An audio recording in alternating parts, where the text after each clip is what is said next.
Bonjour et bienvenue à cette petite capsule pour le cours de sciences et technologies de deuxième secondaire.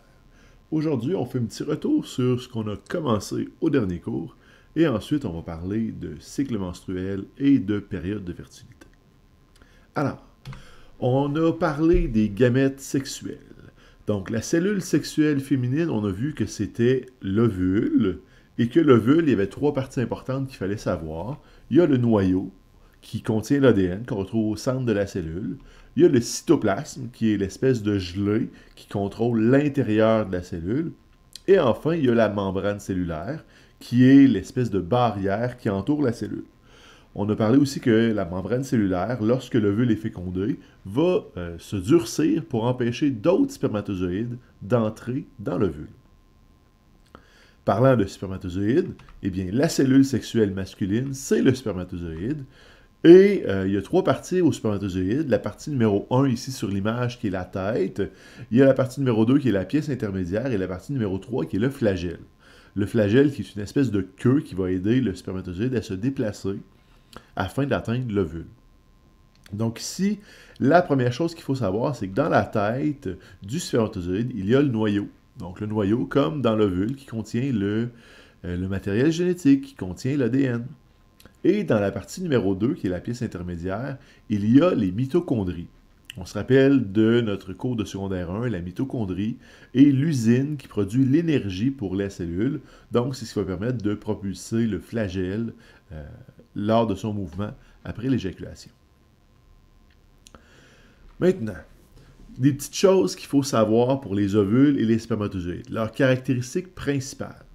Eh bien, les ovules, elles sont produites une ovule à chaque mois. Et normalement, c'est en alternance entre un ovaire à la fois. Donc, pendant un premier mois, c'est l'ovaire de gauche, le mois suivant, l'ovaire de droite, et ainsi de suite en alternance. Ça peut arriver de temps en temps que les deux ovaires libèrent une ovule en même temps, le même mois, mais d'habitude, c'est en alternance. Puis s'il y a deux ovules qui sont libérés, ben, c'est vraiment l'exception, et ça peut entraîner des jumeaux. Et comme ce serait deux ovules fécondés différemment, ce serait des jumeaux qui seraient non identiques. Ensuite, les spermatozoïdes, pardon, eux, il y en a 350 millions qui sont produits à chaque jour. Donc ici, ça fait quand même beaucoup de spermatozoïdes produits à chaque jour par les garçons. Les ovules sont produits à partir de l'adolescence, de la puberté, jusqu'à la ménopause, ce qui veut dire à peu près 40 ans. Et là, je dis à peu près 40 ans, là, mais ça peut dépasser de quelques années. C'est une moyenne. Tandis que les spermatozoïdes sont produits toute la vie pour un homme. Par contre, il faut faire attention. Plus l'homme est vieux, plus la qualité des spermatozoïdes est diminuée. Ce qui fait qu'un homme qui serait très vieux, un homme de 80 ans, produit encore des spermatozoïdes.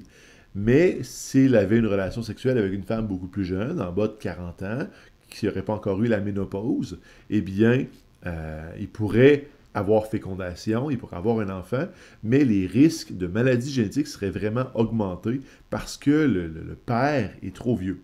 Donc ici, même si l'homme produit des spermatozoïdes toute sa vie, il faut faire attention parce que si on est trop vieux, on augmente les risques de malformation génétique. Et là, ici, juste pour se rappeler, la ménopause, c'est quand la femme arrête de produire des ovules et donc qu'elle n'est plus fertile, ne peut plus avoir d'enfants. Ensuite, une ovule peut vivre environ 48 heures. Et là, je dis environ 48 heures. Dans le livre, je crois qu'il marque 24 heures.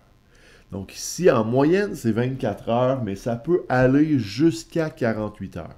Fait qu'ici, là, je vais garder 48 heures pour être sûr qu'on soit sécuritaire quand on va calculer la période de fécondité. Pour les spermatozoïdes, eh bien ici, on parle de 72 heures. Fait que les spermatozoïdes sont fertiles, peuvent rester vivants à l'intérieur du corps de la femme après l'éjaculation pendant environ 72 heures.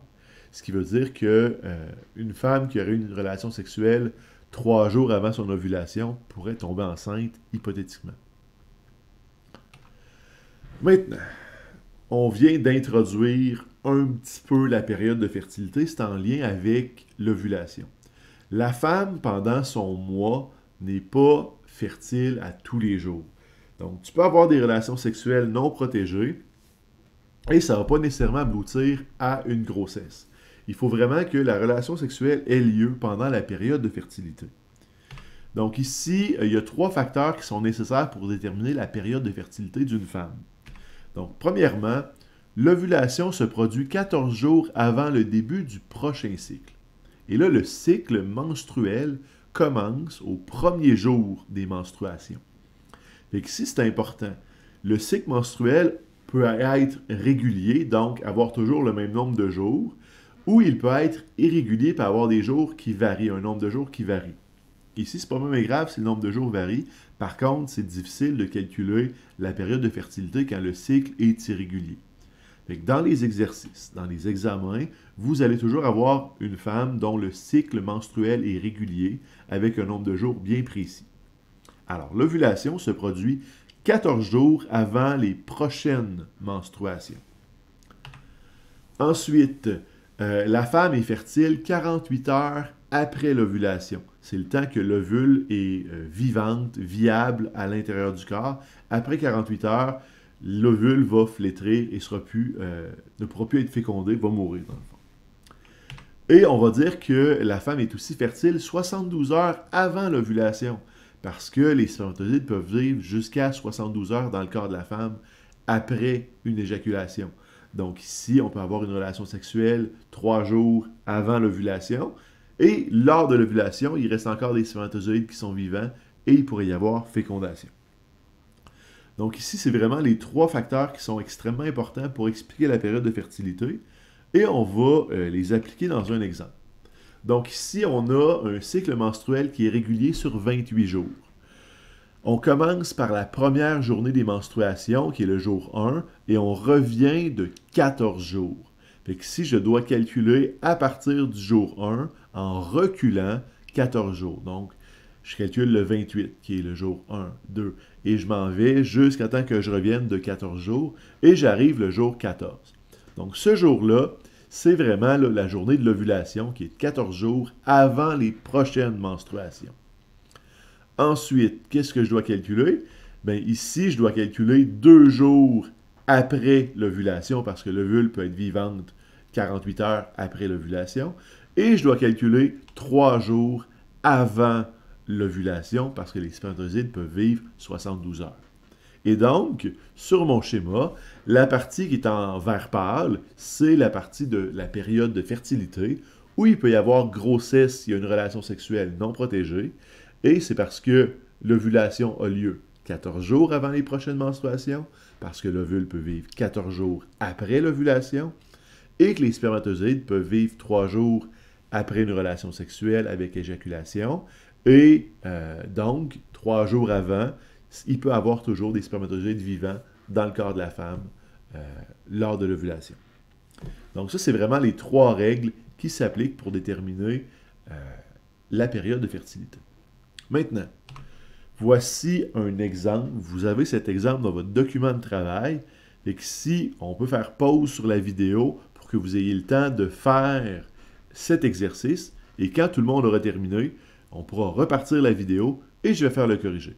Donc, pause, bon exercice. Donc maintenant, j'imagine que la vidéo a été repartie. Alors, qu'est-ce que je dois faire? Mais premièrement, la date des dernières menstruations, c'était le 12 janvier.